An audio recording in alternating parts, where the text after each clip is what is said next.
aqui, acho que a maioria aqui já fez a inscrição no webinar. Ainda a arte, a faculdade não disponibilizou, porque está tendo muitos pedidos, então ela está sempre trabalhando com várias artes ao mesmo tempo. Imagino eu que amanhã a arte já esteja pronta e estaremos na live, eu, o professor Rafael, o professor Flávio Wilson e a doutora Flávia Fachinelli. A doutora Flávia ela estará para falar pela situação do advogado trabalhista no Estado, né, porque ela é a vice-presidente da Associação Mineira dos Advogados Trabalhistas, ela é diretora da 14ª subseção da OAB. O doutor Flávio ele vai falar dessa realidade da audiência por videoconferência. Confesso para vocês, eu fiz uma videoaudiência na semana passada. Não é uma experiência, como que eu posso dizer, agradável, porque é muito frio. Eu, na terça-feira, eu teria uma audiência de instrução. Como que eu reúno o meu cliente que mora em São Paulo, as testemunhas que eu preciso ouvir para poder fazer uma videoaudiência? Então, assim, o juiz ele abriu o prazo para as partes para poder questionar se havia o interesse em videoaudiência ou preferia redesignação. Para não prejudicar o interesse do meu cliente, eu tive que preferir a redesignação. Porque, por mais otimista que eu seja, eu não vejo uma possibilidade de conduzir uma audiência de instrução por videoconferência. Então, o doutor Flávio, o professor Flávio, ele vai falar sobre essa realidade. E eu e o professor Rafael, nós vamos falar do direito do trabalho material, quanto à defesa e a questão do processo. Então, vai ser um momento bem legal. Sem contar também que vai valer como 3 horas complementares para quem ainda esteja precisando para terminar o curso. Nessas 3 próximas semanas, pelo menos nas 2 próximas, dia 28 e dia 4. Dia 28 nós teremos essa live do Direito do Trabalho, e no dia 4 terei uma live com o Diego Tafarel, que ele é o diretor executivo da Associação dos Jovens Advogados de Minas Gerais. Essa do dia 4 vale 3 horas complementares também, e nós vamos falar sobre advocacia 4.0. Alguém já ouviu falar da advocacia 4.0? Ou ninguém nunca ouviu falar sobre isso? Não, ainda não ouvi, não. Então, a advocacia 4.0, ela seria essa advocacia voltado para o mundo tecnológico. Ou seja, vocês, mesmo que não vão advogar, vocês sairão formados em um período diferente do meu. Eu sou formado, e olha que eu fiz 11 anos de formado esse ano. Eu sou de uma época, eu entrei na advocacia em uma época que o processo era físico. Essa é uma realidade que vocês não presenciarão. Vocês sabem que existem, porque muitos fizeram estágio, muitos já presenciaram. Estou novinho, rapaz. E a partir daí, vocês já entrarão na advocacia 4.0. Então, por exemplo, vocês não saberão o que é advogar sem o certificado digital. Vocês, junto com a carteirinha da OAB, vocês já têm que buscar o seu certificado para poder trabalhar. Então, o debate sobre a advocacia 4.0, ele é imprescindível para o aluno que está em último ano de graduação e para o aluno que está lá no primeiro ano da graduação. Porque isso é uma realidade que vocês enfrentarão ano que vem e eles enfrentarão daqui 4, 5 anos. Então, são 2 lives muito interessantes. E talvez, na semana seguinte ao feriado de Corpus Christi, nós teremos uma live sobre direito eleitoral. lembrando que está em uma tratativa bem avançada para que tenha o adiamento das eleições. Não sei se vocês leram alguma coisa a respeito. Então, é muito importante esse debate sobre o direito eleitoral. Acho que eu já passei todos os recados que eu tinha para passar. Pessoal, então, vamos lá. Vamos começar a falar sobre esse recurso de revista. Eu já falei algumas vezes, mas não custa lembrar. Quando eu olho para cá, eu estou olhando para o material. Quando eu viro para cá, eu estou olhando para a tela do computador, onde fica o bate-papo. Então, se alguém me chamar e eu olhar para cá, não significa que eu deixei de dar atenção. Eu simplesmente só virei para poder ler.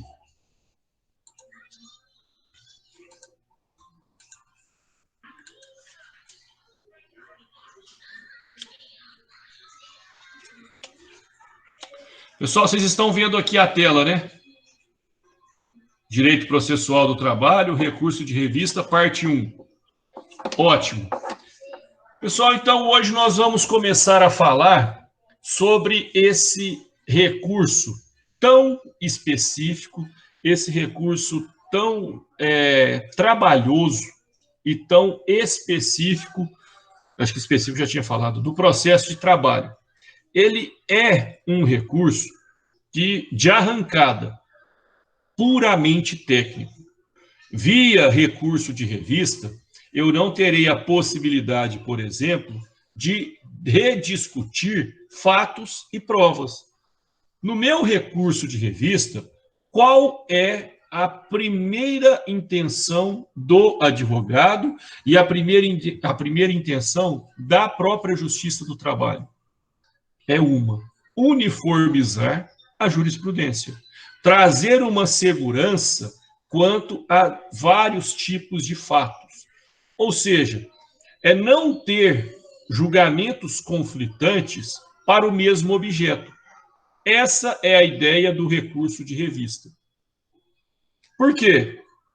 Em tese, eu já terei cumprido com a instância recursal no meu segundo grau de jurisdição. Então, não seria necessário uma terceira instância recursal. E é por isso que eu já inicio falando para vocês que o TST ele deve ser reconhecido como uma instância extraordinária. E extraordinária por quê? Porque lá não vai chegar briga de galinha. Ah, roubou minha galinha. Não, não vai chegar esse tipo de briga. Lá vai chegar condições que impliquem em alteração na vida de várias pessoas. É necessário, portanto, que seja um processo que tenha relevância. E nós vamos estudar hoje quais são os aspectos que demonstram essa relevância. Então, bem basicamente, essa é o apanhado geral, um conceito geral daquilo que viria a ser o recurso de revista.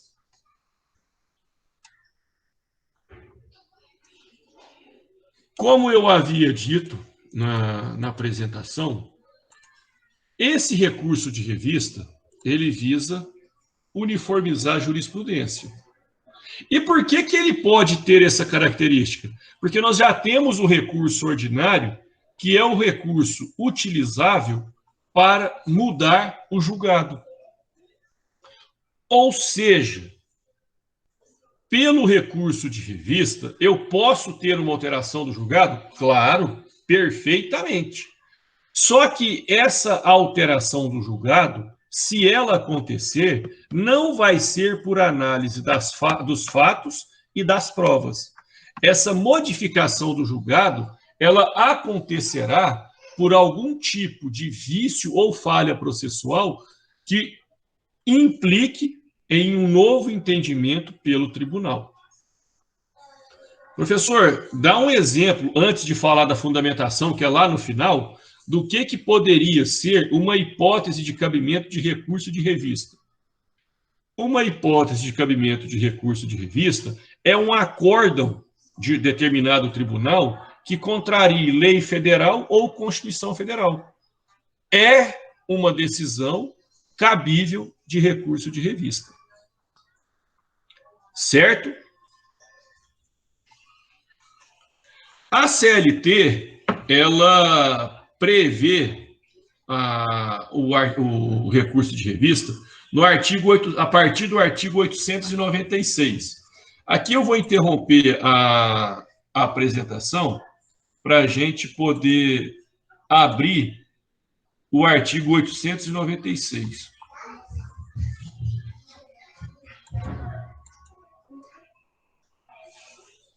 Eita, peraí, deixa eu achar aqui o arquivo.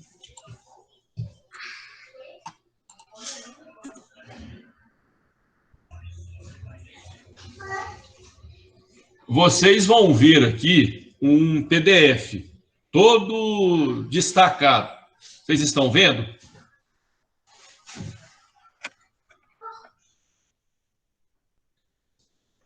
O artigo 896. Todo mundo está vendo? Ótimo.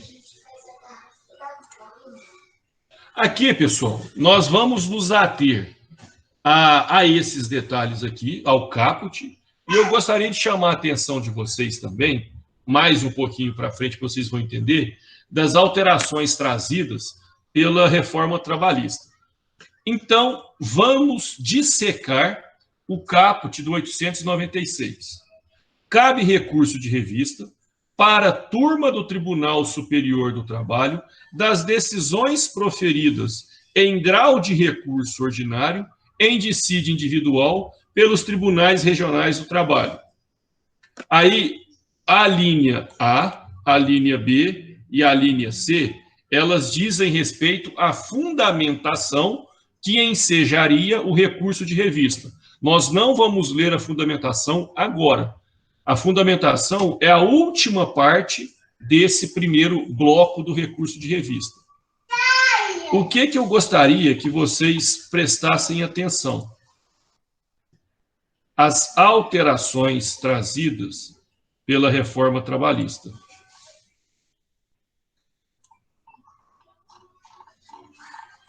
Quem estiver com a CLT, eu peço, por gentileza, que vocês destaquem esses artigos, esses incisos, parágrafos, alíneas do 896 que tenham indicações expressas da reforma trabalhista. Tudo isso daqui foi inserido pela reforma trabalhista. Significa dizer que a reforma trabalhista ela trouxe para o processamento do recurso de revista um aspecto mais interpretativo. Um exemplo claro de uma interpretação que foi facilitada pela reforma trabalhista. Isso daqui. Esse parágrafo primeiro, ele foi incluído pela reforma trabalhista. Por quê? Porque antes da reforma trabalhista, o indicador de transcendência, ele era puramente subjetivo. Pós-reforma trabalhista, a própria CLT, ela trouxe o que era transcendência e como se configuraria a transcendência. Então, eis um recurso que foi auxiliado, pelo menos o seu processamento, pela reforma trabalhista. Nós já lemos o caput, que era interessante, nós já falamos daquilo que foi inserido pela reforma trabalhista. Vamos voltar lá para o nosso slide.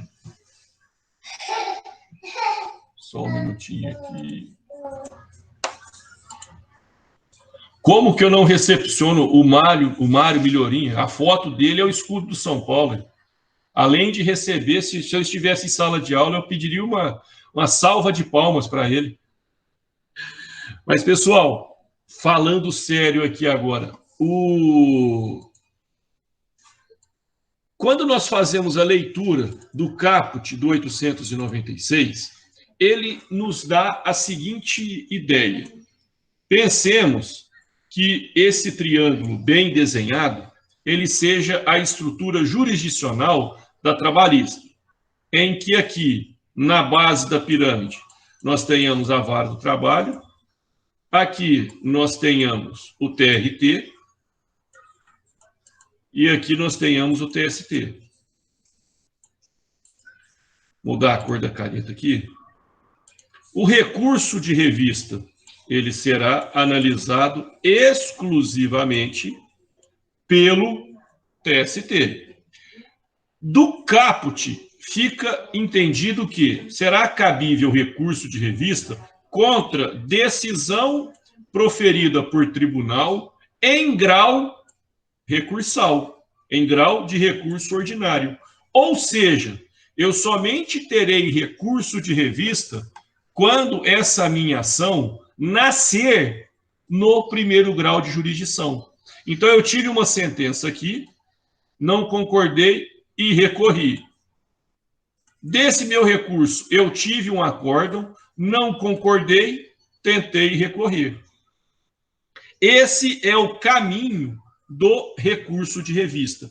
Por que que é necessário eu colocar no caput do 896 que o recurso de revista, ele exige que esse processo esteja no tribunal em grau de recurso? Porque eu tenho que imaginar que existem processos que nasçam aqui. Então, esses processos originários de segundo grau, se eu tiver a necessidade de recorrer para instância superior, não será via recurso de revista, ele será via recurso ordinário. Professor, eu buguei, por que que aqui é o recurso de revista e por que que aqui é o recurso ordinário? Explico. O recurso ordinário é o recurso que ataca a decisão originária e o recurso de revista é aquele recurso que ataca decisão advinda de um recurso inicial, de um recurso ordinário. Esse esqueminha mal desenhado, porém desenhado de coração, ficou claro ou alguém ficou alguma dúvida quanto ao caput do 896? Caso tenha ficado dúvida, me fale em que ponto, que eu busco alguma maneira de trazer um pouco mais de clareza ou até exemplificação. Meu assistente está tentando participar da aula, gente. Dúvidas nenhuma? Podemos seguir?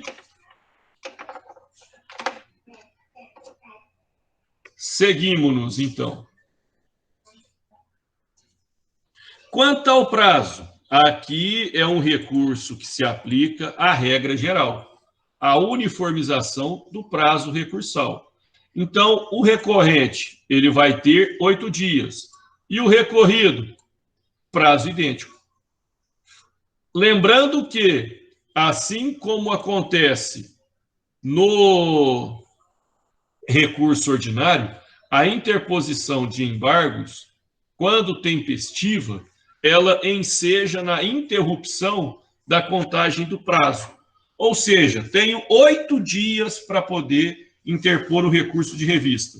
Se no 4º dia eu oponho embargos de declaração, eu vou interromper essa contagem e quando eu tiver o julgado desses embargos, eu reinicio a contagem de 8 dias. Quanto ao prazo, é tranquilo, né? Todos os recursos trabalhistas, exceto os embargos de declaração, eles contam com um prazo de 8 dias. Quanto ao preparo, o recurso de revista, ele não é um recurso isento. Ou seja, eu exijo a comprovação do preparo. As custas, emolumentos, nós já tratamos nos outros recursos, no recurso ordinário, no recurso de agravo. O que eu quero deixar claro aqui? A questão do valor máximo que eu pago a título de depósito recursal. O valor máximo, então, de acordo com esse ato, é no valor de R$ 19.657. Mário, se você estiver fazendo estágio ainda e já tiver alterado o valor do recurso, você me corrige aqui, viu? Não deixa eu falar bobagem, não. Esse é o valor máximo. Assim como acontece em todos os outros depósitos recursal, ele tem uma dupla natureza. A primeira característica dele, característica de taxa, característica de que se você não paga, seu recurso não sobe. Então, é uma taxa obrigatória. E a segunda característica é de garantir o juízo. Ou seja, a partir do momento que eu venho e faço esse depósito recursal, esse dinheiro não me pertence e esse dinheiro não pertence à secretaria. Esse dinheiro pertence a quem? Pertence ao processo. Então, esse depósito recursal, ele tem uma primeira finalidade de taxa e uma segunda finalidade de garantia. Essa segunda finalidade de garantia, ela possibilita que se, ao final, o reclamado intimado para pagar não o fizer, eu utilizo o valor depositado a título de depósito recursal para ou pagar integralmente a condenação ou, no mínimo, iniciar o cumprimento da sentença. Certo? Alguém quer complementar alguma coisa? Alguém quer considerar alguma coisa? Se quiserem, eis o momento.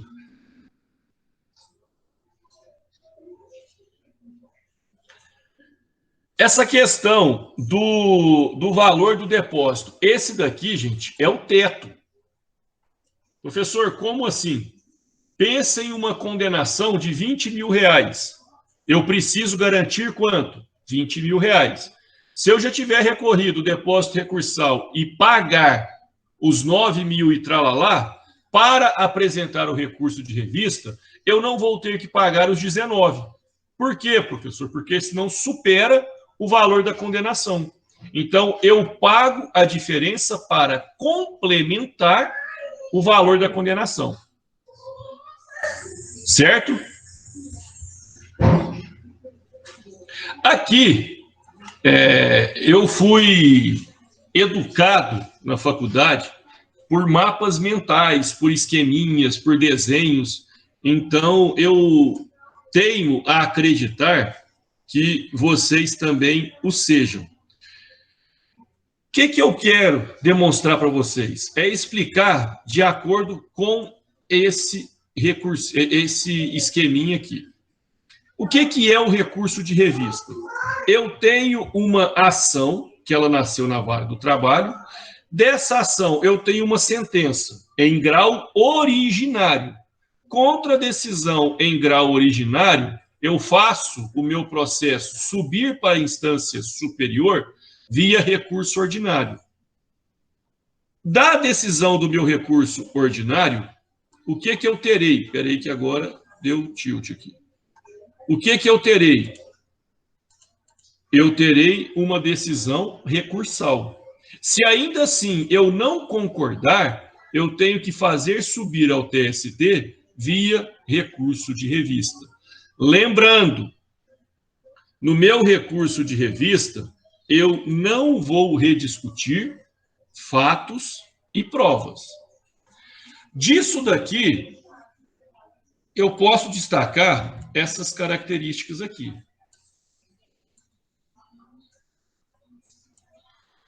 Será cabível apenas em dissídios exatamente. Eu estou até com a súmula aberta aqui para poder falar sobre isso. É exatamente. Incabível recurso de revista ou de embargos para reexame de fatos e provas. Essa súmula 126, provavelmente, todos vocês devem se recordar dela, da súmula, por ser semelhante à súmula 7 do STJ. As duas, elas praticamente impedem discussões que envolvam fatos e provas. Tudo, ou grande parte do todo, é inserido nessa condição de fatos e provas e tem o seu segmento, segmento. denegado, seja no primeiro juiz de admissibilidade no TRT, ou seja no segundo juiz de admissibilidade lá no TST mesmo. Tá certinho, Mário? Essa súmula 126, ela serve para trazer uma segurança jurídica, mas, ao mesmo tempo, ela é a muleta para poder impedir qualquer tipo de tentativa. E aí é onde você tem que alegar incidentalmente o distinguishing e o overruling. Aí, eu trouxe 3 características. E esse detalhe aqui, ele não é uma característica. Ele é simplesmente um ponto para vocês lembrarem. Primeiro, só cabe de dissídios individuais. Por quê? Porque dissídio coletivo, o grau originário dele é no TRT. Então, ele não será atacado por recurso de revista. Aqui, eu tenho que entender esse ponto e esse ponto. Entendendo que o processo precisa nascer no primeiro grau de jurisdição, entendendo que o meu processo está no tribunal exclusivamente por força de recurso e que, por conta dessas 2 características, trata-se de um dissídio individual, eu tenho os elementos suficientes para tentar fazer chegar no TST esse meu recurso de revista. Professor, se tivesse alguma explicação lógica para impedir o reexame de fatos e provas, qual seria? Isso daqui. A busca pelo TST de matérias relevantes e que ainda não estejam uniformizadas. Ou seja, se eu já tenho uma decisão que aplica-se àquele fato ou que os ministros entendam ser aplicáveis àquele fato, automaticamente eu não terei o prosseguimento do meu recurso deferido. Por quê? Eles entenderão que aquela matéria já está suficientemente tratada no tribunal e, em razão disso, o meu processo não traz a relevância e a transcendência necessária. Quanto ao cabimento, alguma pergunta? Ficou tudo ok? Alguém quer fazer alguma consideração?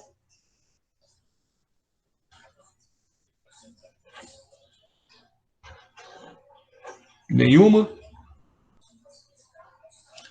Aqui, juiz de admissibilidade segue a regra do duplo juízo, em que eu tenho o juízo a cor e o juízo ad quem. O juízo a cor, por definição legal, ou o primeiro juiz de admissibilidade, será feito pelo presidente do TRT, ou algum magistrado que ele delegue essa função para essa finalidade. Aqui, qual é a atribuição do presidente do tribunal ao fazer esse juízo de admissibilidade? É identificar os pressupostos extrínsecos gerais: preparo, tempestividade, legitimação. Eu tenho que preocupar no primeiro juízo quanto a isso. E o juízo ad quem? Será feito por alguma das 8 turmas. Lembrando que cabe ao segundo juízo de admissibilidade identificar ou não a transcendência e a relevância. Por quê? Porque se não ficar claro a transcendência e a relevância, o seu recurso não será apreciado pelo TST. Quanto ao juízo de admissibilidade, também está ok?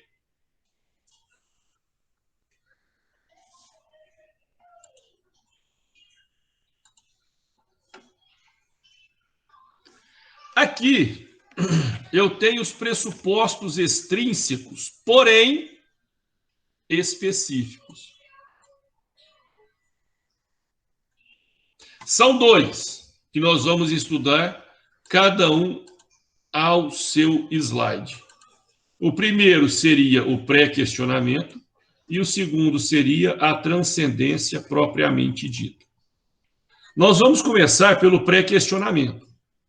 O pré-questionamento, ele tem a sua previsão. Deixa eu interromper aqui, vou colocar aqui na 227.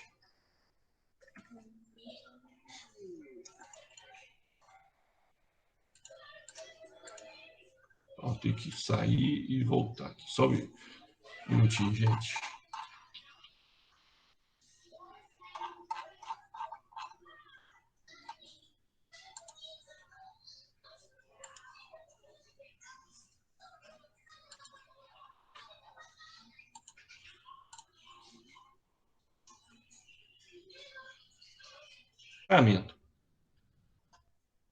A súmula 297 ela trata o seguinte: pré-questionamento, oportunidade, configuração.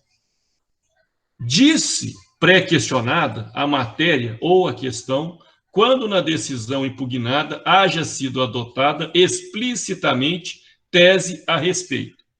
Incumbe a parte interessada, desde que a matéria haja sido invocada no recurso principal, opor embargos declaratórios, objetivando o pronunciamento sobre o tema, sob pena de preclusão. Considera-se pré-questionada a questão jurídica invocada no recurso principal, sobre a qual se omite o tribunal de pronunciar tese, não obstante opostos embargos de declaração. Aqui a gente interrompe de novo o compartilhamento de tela e vamos voltar para a nossa apresentação de slides.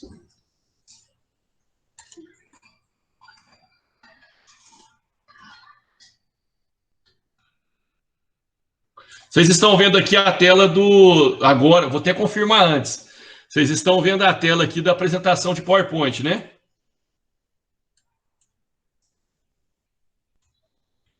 Graças a Deus.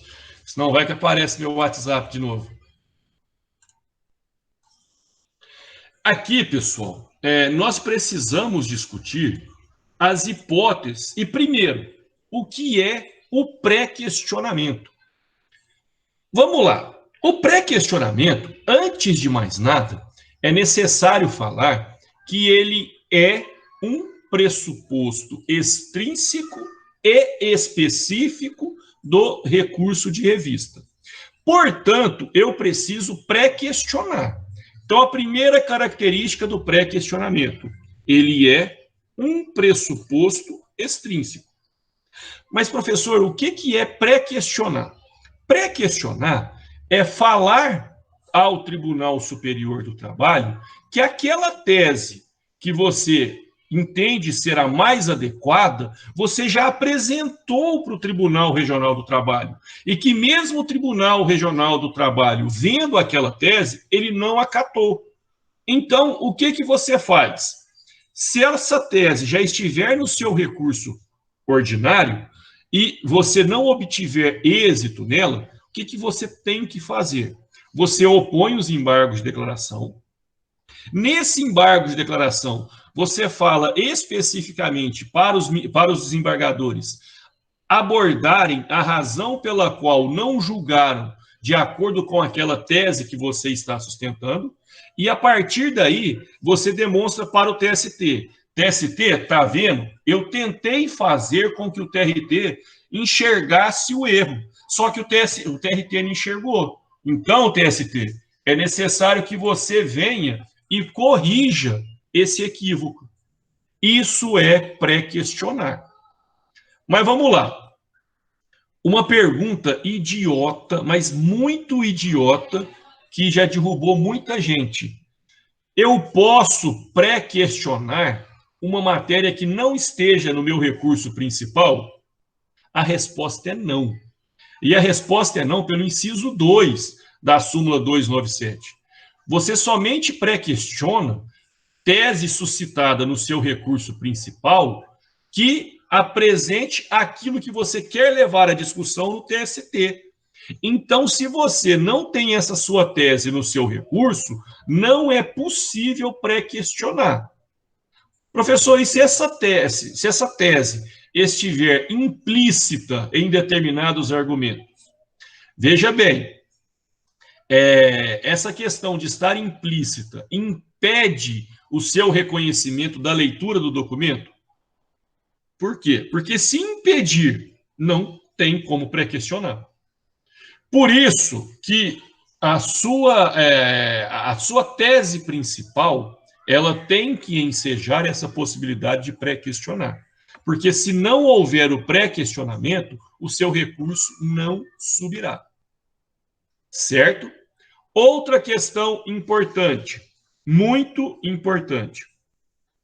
O pré-questionamento, também conhecido como pré-questionamento tácito, ele basta que você pré-questione, que você oponha os embargos de declaração para essa finalidade.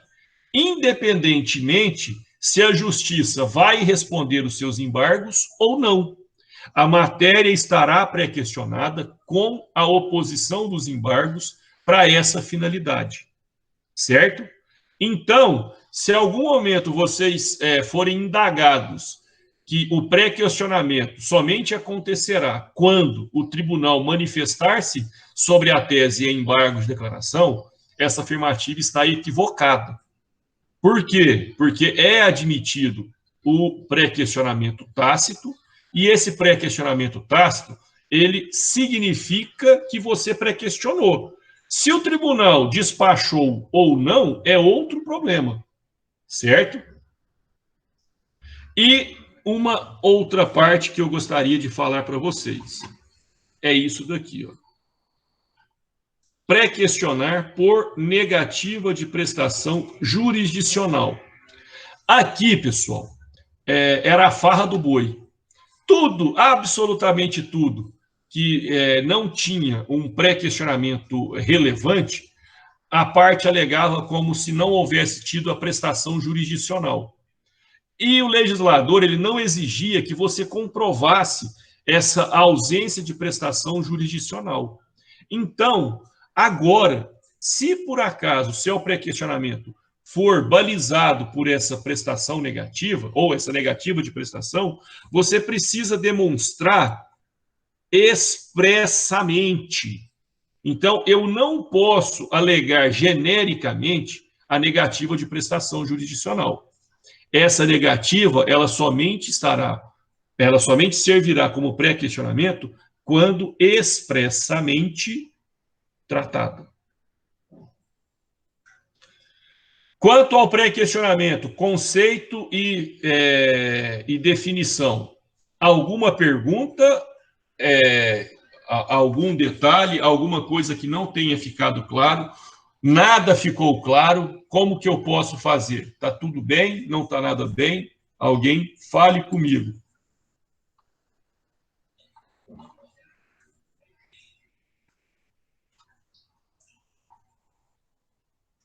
Só pode habilitar o microfone para falar. Não precisa ficar com vergonha, não.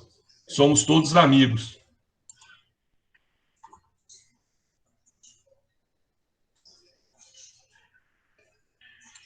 Alguém? Vou considerar que está tudo ok. Pessoal, como que eu provo isso? Se vocês olharem, essa prova, ela é a mesma que se exige para o recurso especial e para o recurso extraordinário. Eu tenho que apresentar a certidão ou a cópia da citação do julgamento. Eu posso apresentar uma decisão eletrônica em que seja possível confirmar a veracidade, ou eu posso demonstrar com qualquer prova que indique a veracidade daquele documento. É assim que eu demonstro. Eu não posso deixar de demonstrar onde eu estou fundamentando. Porque se eu deixar de fazer isso, significa que a matéria não está pré-questionada. Quanto a esse pressuposto, ok? Vou olhar aqui para a tela na expectativa de que alguém responda. Valeu, Mário. Pessoal, então, o próximo pressuposto que nós vamos tratar é o da transcendência. O pressuposto da transcendência, como eu disse para vocês, ele sofreu uma alteração positiva pela reforma trabalhista. Sim, sim. Exatamente, Mário. A OJ também está aqui.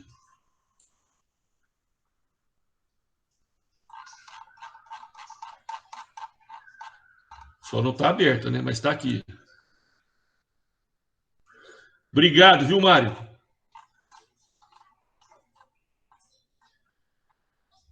Pré-questionamento inexigível, ação nascida na própria decisão recorrida. Súmula 297 de TST inaplicável. Esse exemplo da súmula 119, pensem a seguinte situação, isso até aconteceu comigo. Um caso que eu tive que ficou parado há alguns anos, esperando um processo que foi dado repercussão geral. Eu recorri de uma decisão parcialmente procedente, em que eu tratava uma terceirização em que eu considerava ela como ilícita. O que aconteceu? Chegou no tribunal, no TRT, o relator, ele suspendeu o andamento do meu processo, esperando o julgamento lá no TST e no STF sobre a terceirização e a sua licitude. Então, a minha decisão, o meu recurso ordinário, a minha tese principal do recurso ordinário, ela foi toda fundamentada em que? Na terceirização como ilícita. Eu tinha como imaginar o resultado do julgamento do TST e do STF quanto à terceirização? Não. Embora pudesse imaginar o que viria, não tinha como eu ter certeza. Aí o que aconteceu? Quando o meu processo foi destrancado, havia tido alteração do entendimento, em que era possível a terceirização, inclusive da atividade fim. Ou seja, a grosso modo, aquilo que eu tinha parcialmente obtido em primeiro grau, com a decisão do STF, eu perdi tudo. Aí o que aconteceu? Na análise do meu recurso, o TRT me deu bomba. E me deu bomba com base em quê? Com base na decisão do STF, em que autorizava a terceirização da atividade fim. Nesse caso, eu teria como pré-questionar alguma coisa, sendo que na minha tese eu não abordei nada do que poderia ser pré-questionado? Não tem jeito. Então, essa OJ 119, ela fala que quando houver uma alteração significativa no curso do julgamento do seu processo, fica dispensável ou fica dispensado o pré-questionamento. Por quê? Porque entende-se que, ao haver essa alteração, o pré-questionamento já está realizado. Aí agora todos vocês agradeçam ao Mário, porque eu tinha esquecido da OJ. Falei ontem, eu lembrei porque na hora alguém me perguntou de terceirização. Ontem eu tinha esquecido, mas eu lembrei. Hoje eu esqueci de novo e o Mário me lembrou. Então todos vocês agradeçam a esse ilustre torcedor do São Paulo. Não, o Mário, ele é o melhor. O Mário, na verdade, o Mário, ele é o melhorzinho. O melhor é o Marçônio. Ainda vou deixar registrado isso daqui para poder falar que eu estou puxando o saco dele. Então, pessoal, a transcendência, voltando a falar da transcendência, ela foi facilitada pela reforma trabalhista. Por quê? Antes da reforma, isso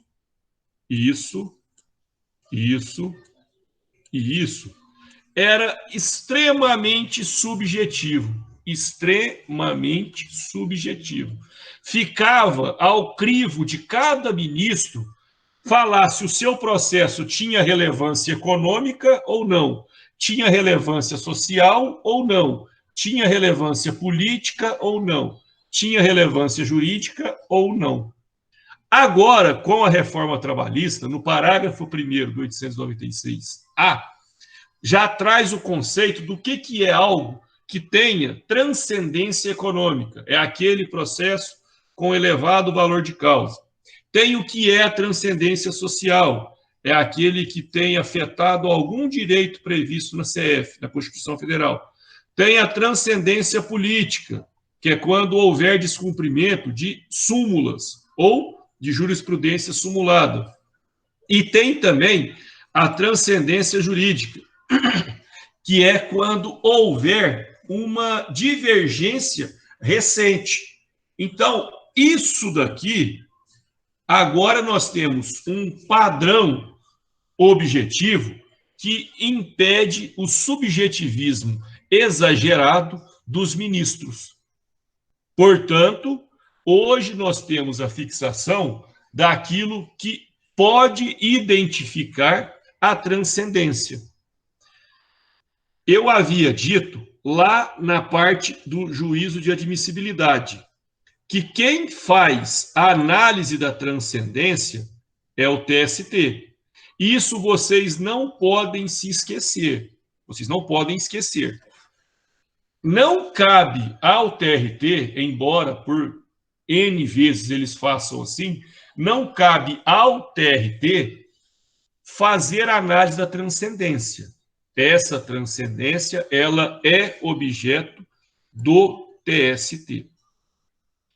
Mas vamos lá. Não é porque o TRT não possa fazer a análise da transcendência que ele não vá deixar de dar bomba em recurso de revista. Pelo contrário, grande parte dos recursos de revistas, eles somente sobem ao TST via agravo de instrumento. O que acontece? Ou o magistrado entende que seria um reexame de fatos e provas e dá bomba, ou o magistrado entende que não houve o pré-questionamento e dá bomba, ou ele avoca para si essa competência da transcendência e fala não ser transcendente e não permite a subida. Dessa decisão que denega seguimento ao recurso de revista, cabe o agravo. Aí, esse meu agravo, ele chegou lá no TST.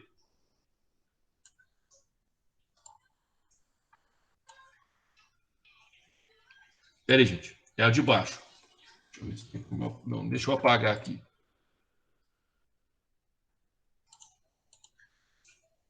Pensem a seguinte situação. Eu tive que fazer o agravo para o meu recurso de revista chegar no TST. Só que chegou lá, o relator, ele identificou que realmente não cabia recurso de revista. O que vai acontecer? Eu posso meter uns embargos para forçar a análise desse meu recurso?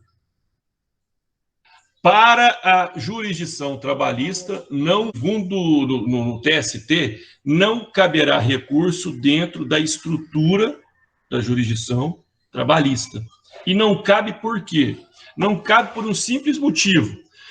Os embargos, ele seria para atacar uma decisão do recurso de revista. Então, ele não se presta a cuidar de uma decisão monocrática que indeferiu o prosseguimento do seu agravo. Por essa natureza, ele torna-se um recurso irrecorrível. Vamos lá. Da mesma forma, vamos supor que o seu recurso de revista chegue no tribunal, mas, monocraticamente, o relator entenda que não tenha transcendência. O que vai acontecer? Você vai agravar, conforme previsão no 896, desse seu agravo vai para o pleno, e se o pleno também reconhecer que não há transcendência, igualmente ao exemplo anterior, não será possível apresentar recurso para essa situação. Por quê? Porque não houve divergência, não houve a recepção do seu recurso, não enxergaram nele a transcendência necessária e, em função dessa ausência de transcendência, o seu recurso de revista não será admitido. Quanto ao aspecto da transcendência, existe alguma pergunta? Alguma coisa não ficou clara? Vocês querem que eu retome toda a explicação a partir de algum momento? Alguém me fala aí o que deu para compreender da transcendência. Se tudo, se nada, se mais ou menos, se quase nada.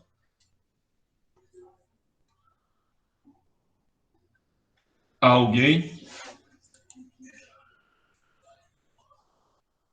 Médio?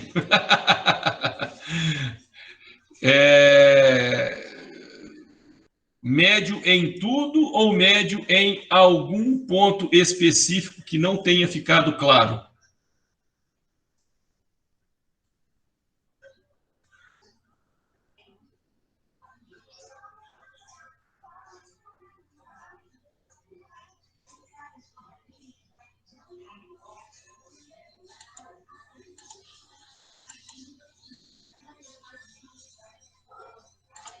Vamos lá, então.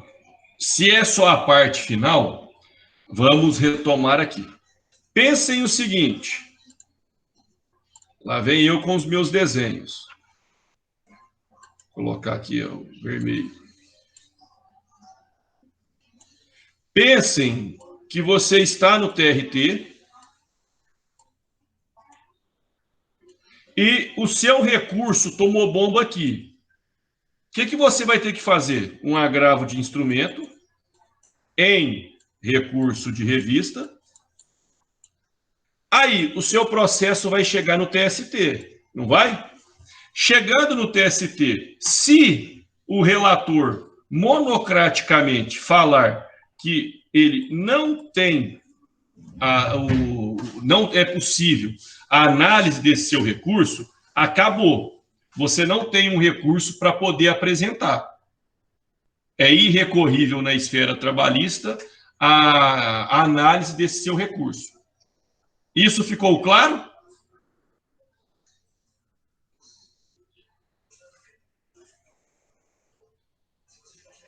Ótimo. Exato. Sim. Entende-se que as instâncias estão esgotadas.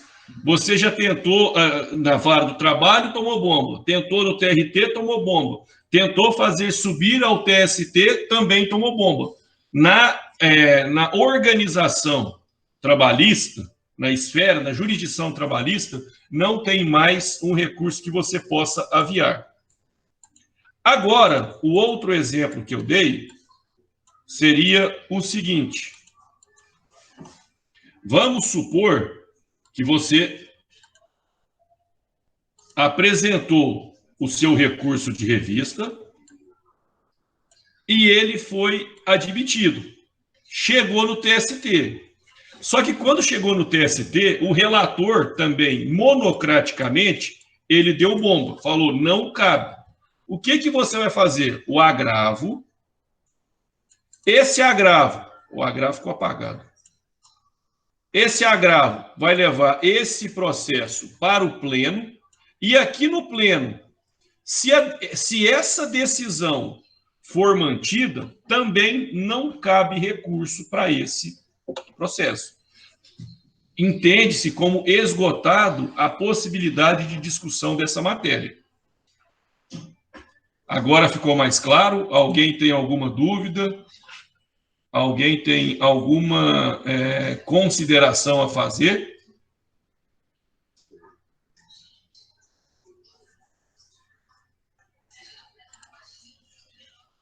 Não, eu falo, assim, modéstia às favas. Como advogado, confesso que sou razoável. Agora, como desenhista, nós deita.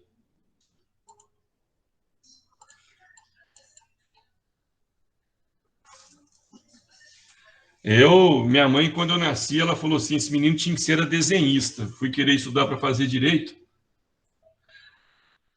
Pessoal, quanto a esse aspecto da fundamentação jurídica, eu vou deixá-lo para a próxima aula, porque... Ou então, vou fazer a mesma proposta que eu falei ontem. Vai mais ou menos ainda uns 20 a 25 minutos. E 1h40 com a cara enfiada no computador, nem todos os alunos aceitam. Então, duas opções. Ou nós deixamos isso para a próxima aula, ou, se vocês quiserem, a gente encerra. O que falta para encerrar? Falta essa fundamentação jurídica, que são 1, 2, 3 slides. Vai levar aí algo em torno de 10 a 20 minutos. Acabamos, paramos por aqui. Eu estou ligadaço no 220. Então, se a gente puder acabar, vamos embora, que a gente já entra na próxima aula. Não, na semana que vem, depois do seminário, tem aula. Eu não aguento ficar uma semana, 2 semanas longe de vocês. É um sentimento muito grande.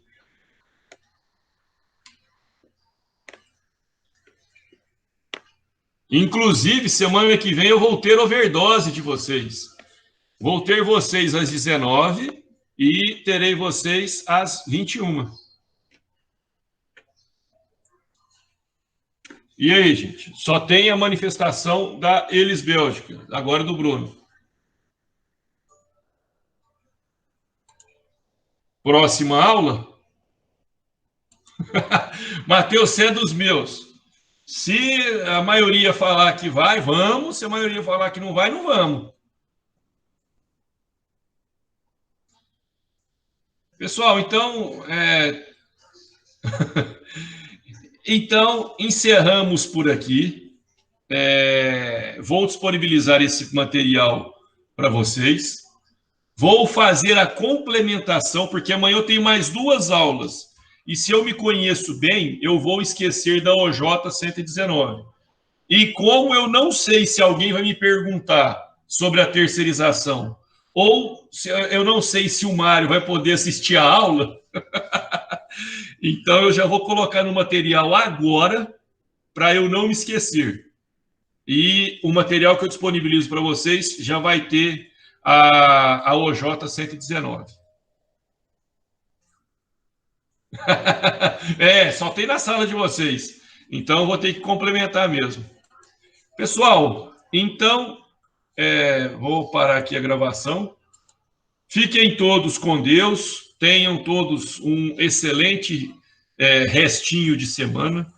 Pessoal, qualquer dificuldade, qualquer ausência de compreensão, qualquer problema com a didática, com o jeito que eu estou passando a aula, por favor, me chamem e me ajudem a melhorar a aula que eu ofereço para vocês, viu? É muito importante conseguir fazer entender e tentar passar a informação da maneira mais correta possível. Então, o feedback de vocês